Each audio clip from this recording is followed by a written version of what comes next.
So, okay, I am trying to do a live stream to YouTube for the first time. So, like any good learning experience, this may or may not be streaming through. I'll find out afterwards. Streaming through Zoom. So I'm not sure what is coming through. So anyway, I'm just going to chat for a little bit and then start and pull it all apart. I don't really know about this whole streaming thing, but I'll get better at it.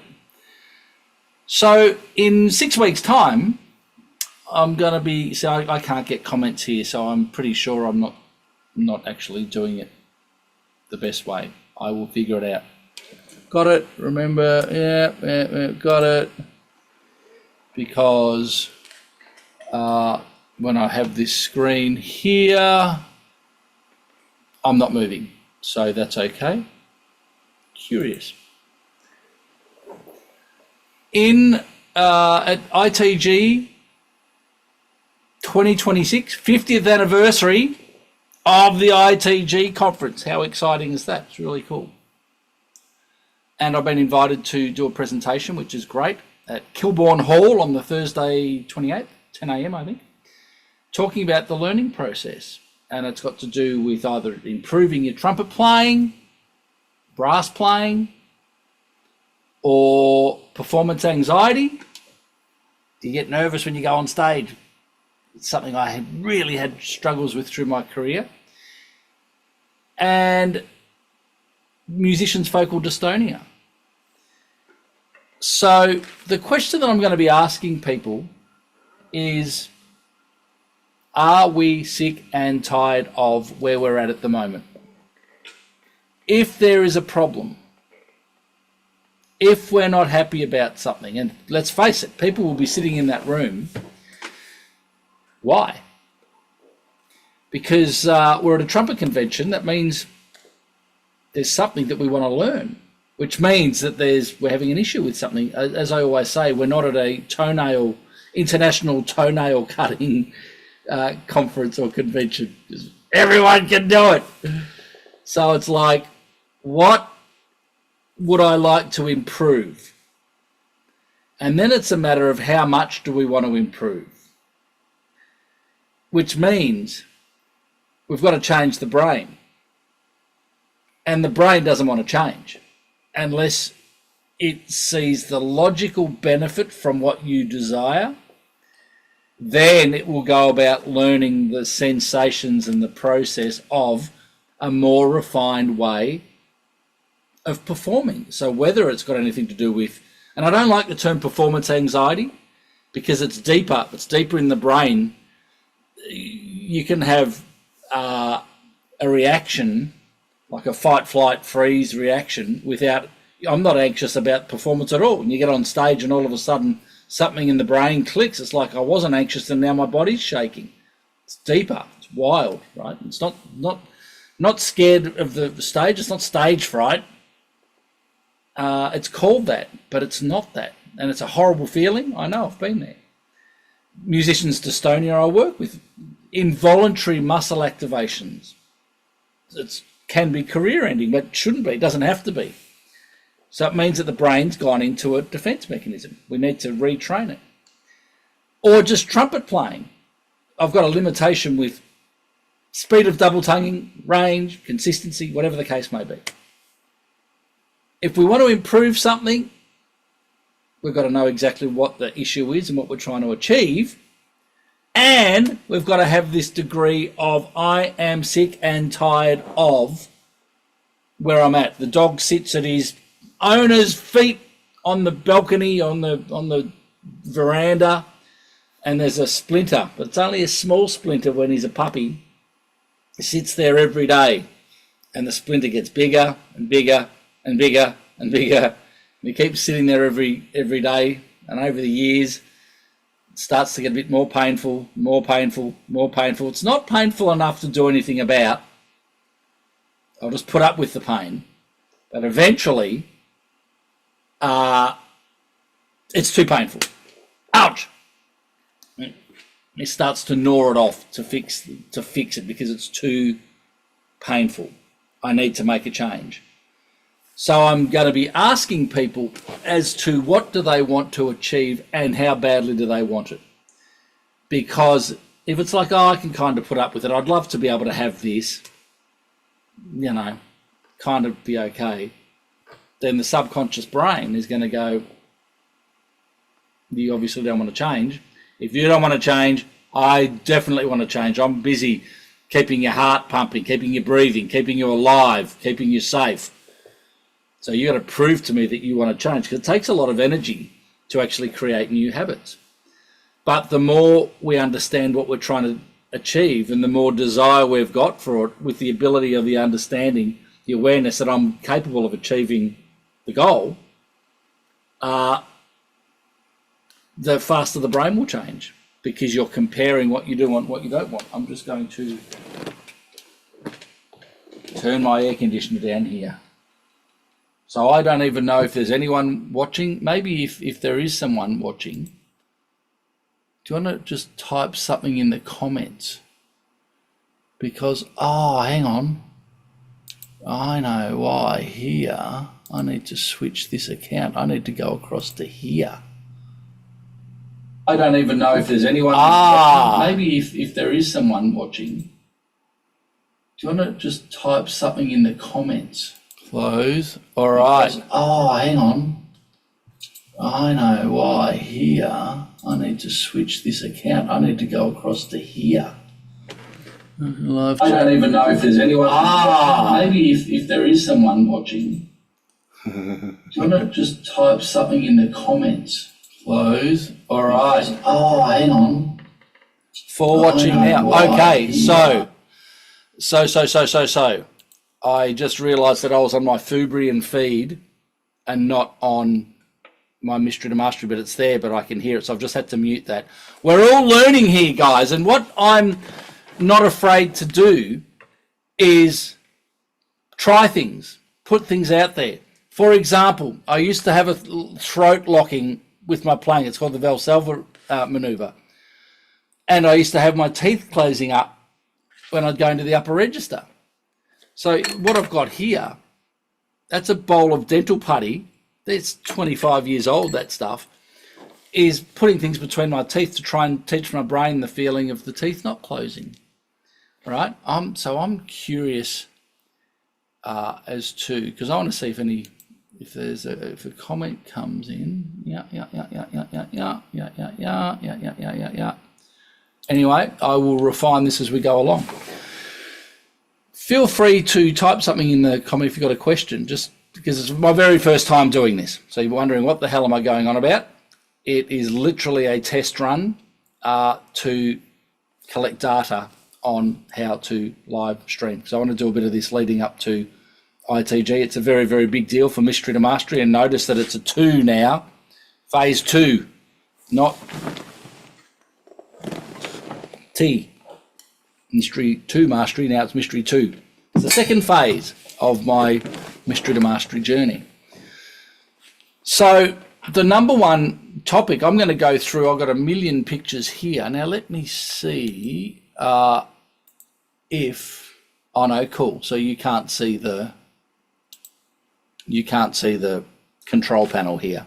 I've got a million, billion, zillion pictures here.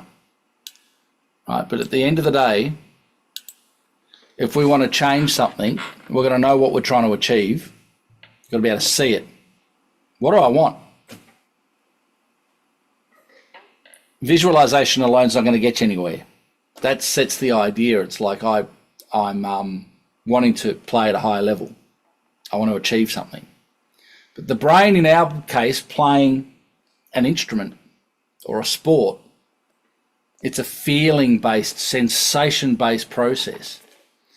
So then we've got to be able to compare the feeling of what we're experiencing now, in my case, teeth closing or throat closed, then show it what we want it to feel like. For example, we train the brain the feeling of being open, no closed throat, right? But every time we pick up the instrument, it closes up again, because that's the only way the brain knows how to get the result. The only way I can play notes is by activating the abdominals and closing the throat up and doing this. Doesn't have to be the case, but we've got to understand the mechanics behind what we're trying to achieve in order to be able to get the brain to change. Notice there's a key in the brain here. So we've got to show what we're very unhappy with and the feeling of what we do want, because basically there are three pillars to what we're working on here. We've got the knowledge, our understanding, what's required, how does it work, what am I trying to achieve? It's the integration of that becomes problematic.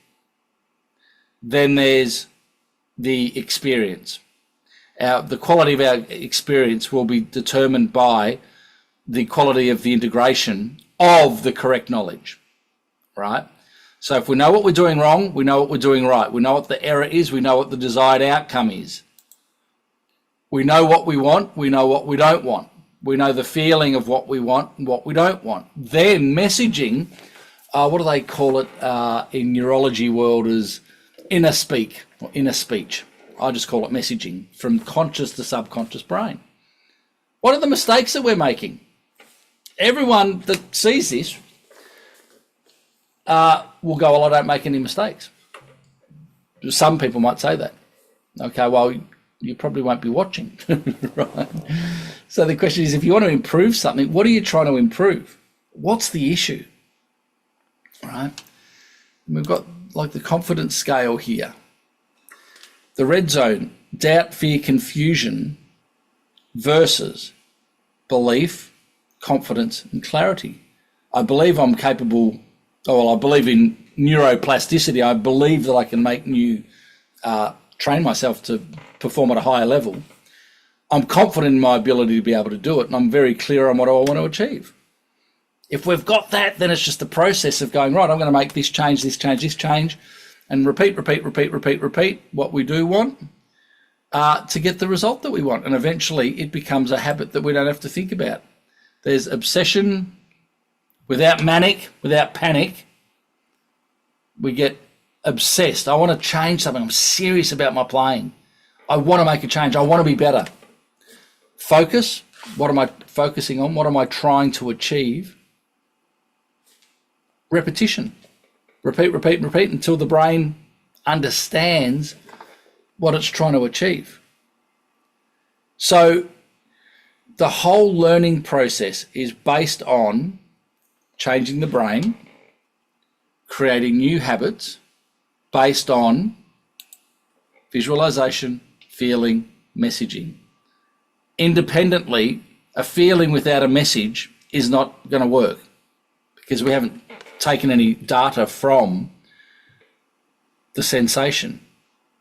It must be connected to the messaging and the visualization. It's a cycle. Okay, and so, for example, someone with dystonia might pick their hand up and it's shaking like this, right? They're playing and it's shaking. But if they, let me take a step back for a second. If they, for example, pick up a mouthpiece and the handle starts shaking, but on its own, it's not shaking. And essential tremors is another thing that I could talk about for hours. But basically, a bad habit is a bad habit. An inefficiency is an inefficiency. We need to fix something in our playing. Split notes, we don't know the shape of the note. Valsalva maneuver, the brain doesn't know the feeling of playing without it. Whatever the case may be. So with dystonia, there is an intention, there is a fear related to the mouthpiece and the handle shake, or the face will take off, or whatever the case may be. But without the mouthpiece in the hand's fine. There's no shake. So we have to find out, with our eyes closed, find out where that shake starts. Or with our trumpet, what note can I play? What note can't I play? It's just about, this whole learning process is finding out about what we can't do. And that might sound really strange, but it's what can I do? What can I sometimes do? It works sometimes. And what can't I do? So we've got to figure out what I can do all the time. And it might be as simple as you feel anxiety the minute you think about picking up your instrument. Well, you can't have anxiety. That's in the red zone. That's doubt, fear, or confusion.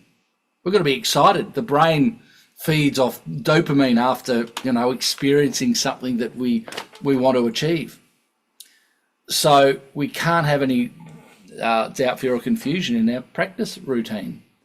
And I feel that a lot of people go through the motions of a practice routine hoping for organic development without focusing on a particular technique.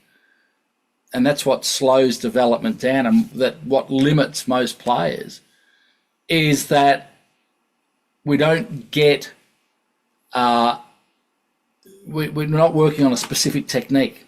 We're just playing and hoping it gets better. Versus I know exactly what I'm working on. I know exactly what it feels like. I know what's inconsistent, and I know what I'm working on to make my consistency improve. So it's literally, what can I do 100% of the time? Belief, clarity, confidence. Can I have joy in playing? Can I be excited about picking up my instrument? So I'm going to finish it here. The essence of this quick little video is the S.A.T.O, the dog. If we're don't have a big desire to make a change, if we're not sick and tired of the result that we're getting, change will be slow. I call it organic learning versus proactive learning. Proactive learning is I'm done, punch the wall. And there's even another one in my wiring pictures here for dystonia. We literally have to tell the subconscious brain, I'm done. I'm not doing it anymore. But we need to give the brain another viable alternative. So at this stage, I'm going to be putting a bunch of these videos up once I get my streaming figured out and see how to watch, get comments, all that sort of stuff. Let me jump across here. Road to Rochester for watching. Join the conversation to interact with the creator. Okay, that's there. So I basically have no idea what I'm doing, but I'm going to figure it out, right? So I'll be doing a bunch of these. I've got 100 different topics, but the essence of it is we're here, we're not happy, we want to get to here. What's stopping us? If you're a brass player, I've got a thing that I've called the 10-step tune-up. You can come in and it doesn't cost you anything. You can work through a 10-step. It's here's my number one teaching tool. It's a magnifying glass. And we dig deep, really deep, to find out what we're doing. Efficiency is key to developing our playing. Efficiency is key. So we've got to find out what's inefficient. So we've got to find out the feeling of inefficiency. We've got to know what I'm doing wrong. Why can't I play this piece? If I put this piece in front of you, can you play it? If not, why? What's stopping you? So the 10 steps goes through the full mechanics of creating sound. And I cop a lot of heat saying that brass playing's no harder than humming, talking and singing. And it's like humming can be passive. It can be active. There's the workload. There's the body's workload. Everyone's using the muscles in the mouth too much, blowing too hard. Once you understand that the way that the orbicularis oris here is a sphincter, it's really strong. And we're not taught to use it in the right way. It's crazy. So we can do the airlock, inefficient, blow hard, valsalve maneuver, teeth closing, chops rolled in. You can do that if you want. It's hard work. Or we don't do that and we find out exactly, remember the three pillars of knowledge. All right. There's a million videos here at Mystery to Mastery about the techniques behind it. And of course, people say you're a snake oil salesman. Nope. It's the integration where everyone goes wrong. I've got the knowledge, but I'm not integrating it correctly. And then the quality of the experience will improve based on the integration of the right knowledge. And the knowledge is all here. The videos are demonstrating the integration. And we've got to avoid the illusion of competence. We think we're doing it right, but we're not. So what Mystery to Mastery has been is my discoveries going from a struggling, amateur player wanting to get better and better and better and hitting ceilings, constantly hitting ceilings. And I cannot get my playing past where I'm at. So the question is why? What's getting in the way? The 10-step tune-up is that diagnostic, because it will make you realize that the inefficiency in your playing is caused by, and the list is long, and we can go through and figure out exactly where it is that's creating your ceiling, all right? Doesn't need to be there. So it's a matter of finding what. So if you're interested, come across to mysterytomastery.com, do the 10-step tune-up, 7 days, not a cost, won't cost you a cent. Yes, you've got to put a credit card in because we need to verify there's active members there. So you've got to verify who you are. Come and do the 10 steps. You don't have to stay. After 7 days, if you love what you're doing, love the way that it's all set up, love to have you there. But all I'm doing for the next 6 weeks on the way to Rochester is to get people to open their mind about what they're currently doing. Let's explore any issues, any inefficiencies. Let's fix them. Okay. So this may or may not stay up on YouTube. In fact, I don't even know how to stop the stream. So you might be sitting here for a couple of minutes watching me learn how to stop streaming. By all means, email greg@mysterytomastery.com if you need help with performance anxiety. Hang on, there's the more button. Live stream, remind, stop live stream. There you go. Right, so I've got a button here. If you're having any issues with your playing, I'm offering you 40 years of playing experience on things that I had never been told. And I put all this together because it's like, I wish I had known this. I know this will be of benefit to somebody else. So check it out. Articulation, range, sound, whatever. It's all about efficiency. And the 1% rule is less work, more sound, easier playing. So if any of that sounds good, go and do the 10-step tune-up. Or if you're having any performance anxiety issues, we're working on a performance anxiety website. Or any dystonia issues, if you don't know what it is, please find out because it's everywhere and we've got to help people. If you're having any dystonia issues, please check out fubrian.com, fubrian.com, fubrian.com. There's a lot of information there about musicians' dystonia. Greg@mysterytomastery.com. If I can be of any help, I'm going to stop this live stream and I think I need another screen. See, the brain's ticking over because I've got what I can see here, but I can't see comments. So I'll figure it all out. Hope you have a lovely day. Happy Easter to everyone.